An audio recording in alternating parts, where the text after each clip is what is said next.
Hello everyone, welcome back to another review. I know you've basically caught me in what looks like an archer's favourite sweet shop, but this is going to be another quick review, but there is a big reason we wanted to get this out to you.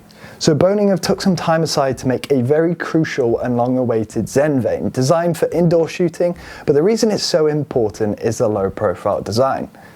So you may be wondering, why is this such a big deal? So the new Zen vane's height is actually only 0.37 inches tall. This solves clearance issues that tend to arise on larger diameter arrows that are quickly becoming very popular to shoot with indoors.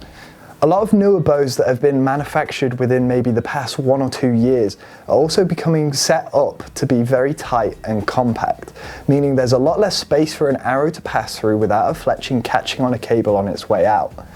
Many bows now also have adjustable cable guards which allow you to move the cables either towards or away from the riser to tune your bow, meaning there's a larger variety in which people's cables sit.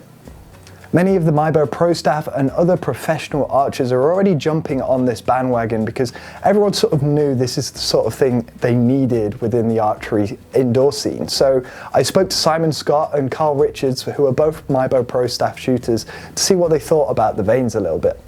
So Chad was the first to get his arrows fletched up with these Zen vanes. He said his grouping definitely improved because of the fresh clearance he was seeing and saw a noticeable improvement.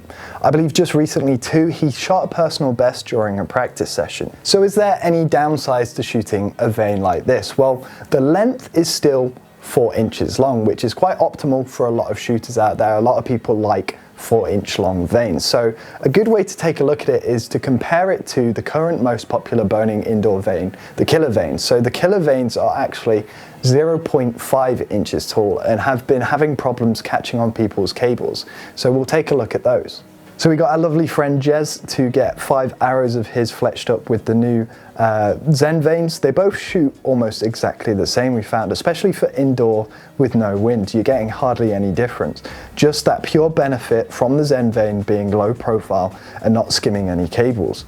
A lot of people with the killer vanes will probably be transitioning on over to these Zen vanes in the next coming few weeks, purely for this new low profiling.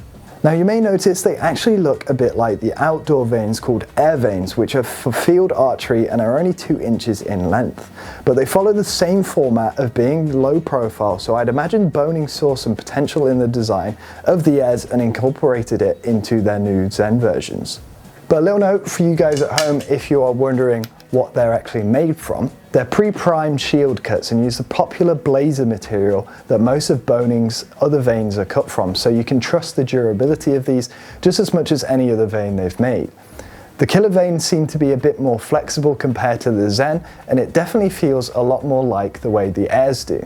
The more stiffer the feeling to the Zen vanes help spin and stabilize the shaft a lot more if you have an offset or helical fletched arrow. But yeah, I did say it was a small review and a quick one, so it was more of a showcase and an unboxing really, to show you guys that these things do exist and they do work, and kind of just rule out that clearance issue that a lot of indoor shooters are going to be experiencing. So I hope you guys enjoyed and found yourself some new gear and probably solved a couple of your clearance problems yourself, but I will see you guys in the next review.